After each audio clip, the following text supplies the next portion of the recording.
Hello everyone, my name is Martin Sambia and I'm very happy and grateful to be with you here today.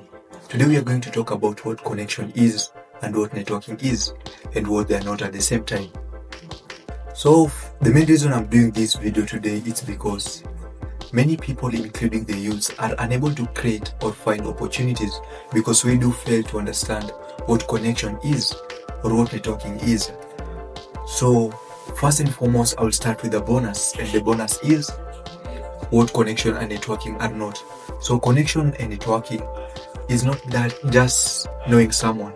There is more to it past the surface level, and that is what we are going to do in this video. So first and foremost, I'll start with the definition of what connection is, then what networking is, and I will conclude with ways of improving and sharpening our connection and networking skills. Okay, the definition of the term connection is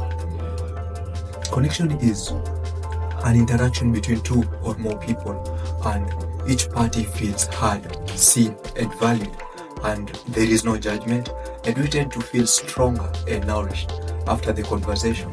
On the other hand, networking is the exchange of information and ideas between people among common professions or people who share special interest. Okay, the next question is, how do we improve or sharpen our networking and connection skills? Okay, I'll start with the first one, which is very important, and the best thing you can always do to yourself when you are connecting with someone or networking with someone is being your authentic self.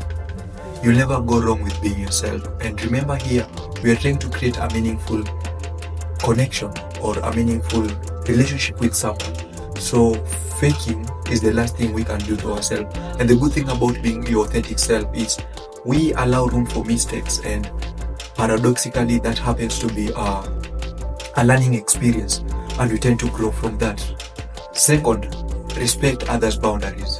Don't be that type of a person who will push people to talk about things they don't want to, or things they feel uncomfortable talk about because you're trying to connect with them. You will eventually end up losing them. Third thing, move your conversation past the surface level.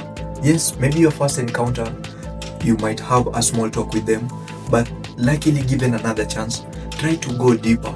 Ask meaningful questions or questions that will give you more insight about them. And those questions can be simple as, what are their values? What do the two of you have in common?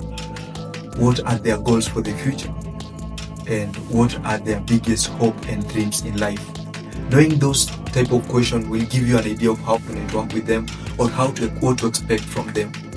The fifth is always try to be present, stay in the focus. And when I'm talking about being focused, I don't just mean it mentally. Try to be there physically. Use your body language. Ask meaningful questions fully based on the conversation the two of you are having. The sixth thing is have a genuine admiration to them. Try to make it precise, sincere and specific, and sometimes by doing this we'll just put a smile on their face, and this will ease up things a bit. The seventh thing to do is always try to share the conversation. Yeah, good communication is fully based on how mindful we are at communicating with one another, and a good conversation is defined by the give and take, and this is what we should always try to pay attention to. Number 7 is we should always try to be good listeners. Listening to someone when they're talking tells you a lot about them, and this is where we take a lot from them, because that is why we have 2 ears and 1 mouth. Yeah, so listening gives us more information about them. And the 8th thing to do is sometimes schedule your time, because we do get busy sometimes and we might not find it easy to connect with others or network with others. So sometimes we just have to rely on our calendars. And the second last thing to do is let's try to maintain a meaningful eye contact with them, and sometimes offer a smile, because maybe the person we are talking to is anxious, or maybe they are suffering from social anxiety, and you just offering a smile make them feel comfortable, and it tells them that you are really enjoying your time there. And the last but not least thing to do, the last thing to do is take initiative and ask for feedback.